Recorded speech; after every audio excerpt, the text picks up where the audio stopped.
حضرت سیدنا ابو بکر شبلی رضی اللہ تبارک و تعالی عنہ اور جنہیں اللہ دے عشق دا پیالہ پیتا ہے، اور جنہیں اللہ دے عشق دا پیالہ پیتا ہے، اللہ کو مڑن محال انہوں باہو جنہ صاحب آپ پلائی ہو اور رب جنہوں آپ عشق دے پیالے پائے وہ کیمی ہو سرا تو مڑ سکتے ہیں۔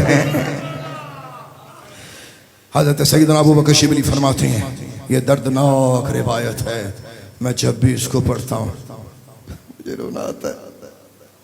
اور سنو وہ فرماتے ہیں میں نے 4000 احادیث پڑھی ہیں اور ان کو یاد بھی کیا ہے، 4000 روایات میں سے میں نے صرف ایک حدیث کو چنا اور مجھے یقین ہے کہ اس روایت میں اولین و آخرین کا علم موجود ہے۔ آقا کریم علیہ السلام نے فرمایا کہ میرے صحابی دنیا کے لیے اتنا عمل کر جتنا تو نے دنیا میں رہنا ہو، آخرت کے لیے اتنی کوشش کر جتنی دیر تم نے وہاں رہنا ہو۔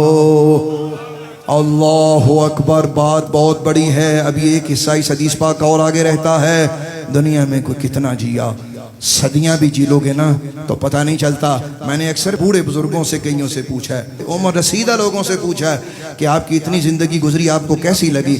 تو جس بھائی کی عمر 100 سال سے بھی زیادہ ہے وہ کہتا تھا پتر گلیاں کل نہیں گلیاں ہوندیاں سن، کل پاکستان ہندوستان ساڈے سامنے بنیا، آج ادھر او ادھر، اے گلیاں چسی کھیڑ دے ہوندے ساں۔ یہ کل کی، وہ کہتے ہیں یہ کل کی بات ہے۔ چلیں اگر آپ کو یہ بات سمجھ نہ آئے میں آپ کو اللہ کا ایک نبی پیش کرتا ہوں، حضرت سیدنا نوح علیہ نبینا علیہ السلام 950 سال آپ نے عمر پائی ہے۔ کسی نے حضرت نوح نبی سے پوچھا حضور آپ نے 950 سال عمر پائی ہے، بتائیے آپ کو کیسا محسوس ہوا؟ فرمایا جو میں کہوں گا میری بات پہ یقین کرو گے؟ انہوں نے کہا یا نبی اللہ، آپ اللہ کے نبی ہیں، ہم آپ کی بات پہ یقین کیوں نہ کریں گے؟ تو فرمایا سنو 950 سال ہوئے ہیں کہ جیسے ایک کمرے کے 2 دروازے ہوں، ایک میں بندہ داخل ہو اور دوسرے سے نکل جائے۔ 950 سال جینے کے بعد بھی زندگی یوں لگے گی، یوں پل بھر کی زندگی۔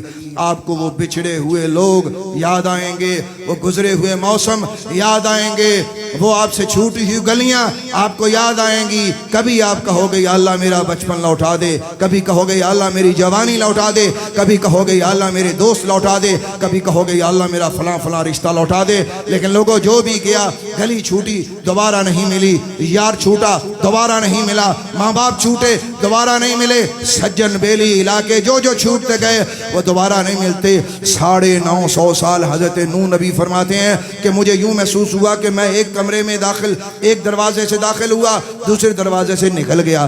جب 950 سال زندگی جینے کے بعد یہ سوچ ہے تو جنہ دی زندگیاں 40 سال 50 سال 60 سال نہیں، انہاں دا کی ہو گئے، ان کا کیا ہوگا؟ ان کی زندگیوں کو کیا ہے؟ اب آپ سوچیں ذرا، جب وہ اتنی سرعت سے گزرتی ہیں۔ اب حدیث پاک کا دوسرا حصہ سنو۔ سرکار دو عالم علیہ السلام نے اپنے اس پیارے صحابی سے فرمایا میرے پیارے صحابی، دوسری بات، اللہ کے لیے اتنا عمل کر جتنا تجھے اللہ کے ساتھ رہنا ہے، اور دوزخ کے لیے اتنے برے عمل کر جتنا تو دوزخ کا عذاب برداشت کر سکتا ہے۔ عرض کی یا رسول اللہ میں دوزخ کا عذاب برداشت نہیں کر سکتا، کچھ ارشاد فرمائیے دوزخ کا عذاب کیا ہے؟ میرے آقا نے فرمایا اگر دوزخ میں سے یعنی جہنم کی آگ کی ایک چنگاری کا 1/4واں حصہ، لوگوں خدا رسول کا واسطہ غور کرو، فرمایا دوزخ کی آگ کی چنگاری کا ایک چنگاری کا 1/4واں حصہ اگر اس دنیا میں گر جائے، یہ ساری کائنات جل کے راکھ ہو جائے۔ جیسے کہتے ہیں سڑی ہوئی سوا ہوندی ہے، یہ جل کے راکھ ہو جائے، کائنات جل کے راکھ ہو جائے، تو جس کے ایک ذرے کے 1/4ویں حصے کی تپش کا یہ عالم ہے، ڈگ پیا اس کا کیا بنے گا؟ میرے آقا نے فرمایا، حضور فرماتے ہیں سنو، اللہ کے لیے اتنی کوشش کرو جتنا تمہیں اللہ کے ساتھ رہنا ہے۔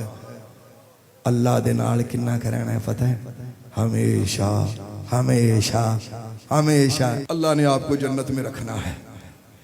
ہمیشہ کے لیے خدا کا پڑوسی بن کے رہنا ہے۔ لوگ فخر سے یہ باتیں بتاتے ہیں کہ جی ہمارے ہمسائے میں فلاں ہے، اور رسول پاک کے غلام تو کتنے فخر سے کہتا ہے کہ میں اللہ کا ہمسایہ بنوں گا جنت میں۔ اور حضرت آدم علیہ السلام ویسے نہیں رویا کرتے تھے، زمین پہ 200 سال بعد جب آپ نے سر اٹھایا، آپ کی اولاد ہوئی، تو اولاد میں سے ایک نے کہا کہ میرے بابا جان یہ بتائیے آپ ساری زندگی روتے ہی گزار دیا ہے، کیوں اتنا روتے رہتے ہیں؟ فرما بچے تمہیں نہیں پتا، مجھے جنت یاد آتی ہے۔ اس نے کہا بابا جی جنت کی نعمتیں یاد کر کے روتے ہیں؟ تو فرمایا پترا تینوں کی پتا ہوئے، جنت میرے اللہ کا پڑوس ہے۔